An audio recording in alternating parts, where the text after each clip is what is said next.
অনেকদিন থেকেই পিকু বলছিল মা আমাকে একটু নুডলস রান্না করে দাও, কিন্তু সেই সময়টাই আর হয়ে উঠতেছিল না আমার। নুডলস হইলে আমার পিকুর আর কিছুই লাগে না, সারাদিনও কোনো কিছুই খেতে চায় না, শুধু নুডলসটাই খেতে চায়। আমার মনে হয় সব বাচ্চারাই নুডলস একটু বেশি পছন্দ করে, এটা আমার নিজের দেখা। আমি এই পর্যন্ত যত বাচ্চাকে দেখেছি প্রায় সব বাচ্চাই নুডলসটা একটু বেশি পছন্দ করে। আর আমি যখন পিকুকে বাইরে ঘুরতে নিয়ে যাই তখন সে চিকেন, চাউমিন আর ফুচকাটা বেশি খেতে চায়। আবার এই জিনিসগুলো বাসায় বানিয়ে দিলে খেতে চায় না, শুধুমাত্র নুডলস ছাড়া। এখন বাজে সন্ধ্যা 7টা, আর এই 7টার সময় পিকু পড়তে বসছিল। পিকুকে আমি হোমওয়ার্ক করতে দিয়েছি, বললাম তুমি হোমওয়ার্ক শেষ করো, আমি তোমার জন্য নুডলস বানিয়ে নিয়ে আসতেছি।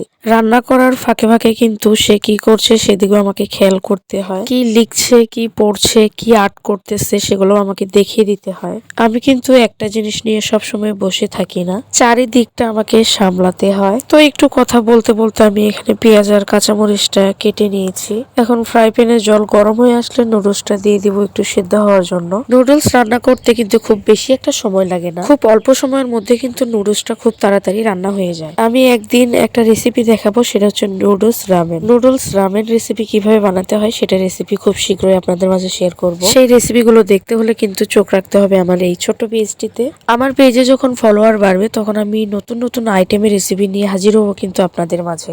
এখন আপাতত যেভাবে পারছি সেভাবেই কিন্তু ভিডিও ছাড়ছি, সেভাবে ভিডিও করছি। এখন আমি যেভাবে ওয়ার্কিং করছি এমনও দিন আসতে পারে এর থেকেও বেশি ওয়ার্কিং করতে হতে পারে আমাকে। আই থিঙ্ক এমনটাই আশা করা যায়। তবে সেই সময়টা খুব তাড়াতাড়ি নিকটে নিয়ে আসতে আমাকে অনেক হার্ড ওয়ার্ক করতে হবে। পরিশ্রম করতে আমি ভালোবাসি, কেননা পরিশ্রম না করলে জীবনে সাকসেসফুল হওয়া যায় না। জীবনে সাকসেস পেতে গেলে পরিশ্রম করার দরকার আছে। আজ অবধি কেউ বলতে পারবে না যে পরিশ্রম ছাড়া আমি রাজ্য দখল করে ফেলেছি। পরিশ্রম করতেই হবে, আর এটা প্রাউডলি বলতে হবে যে আমি পরিশ্রম করেই এত কিছু পেয়েছি আর এত কিছু করেছি। পরিশ্রম ছাড়া যেমন সাকসেস হওয়া যায় না, ঠিক তেমনি টাকা না থাকলে কেউ মূল্যায়নও করে না। এই যে আপনাদের সাথে বক বক করতে করতে এদিকে কিন্তু আমার নুডলস রান্না হয়ে গিয়েছে, আর সেই তখন থেকে পিকু বলছে মা নুডলস এখনো রান্না হয় নাই। এই যে কথা বলতে বলতে নুডলস রান্না করে ফেললাম, এখন পিকুকে আমি খেতে দিব। এই ছিল আমার আজকের মতো একটা ছোট্ট মিনি ব্লগ।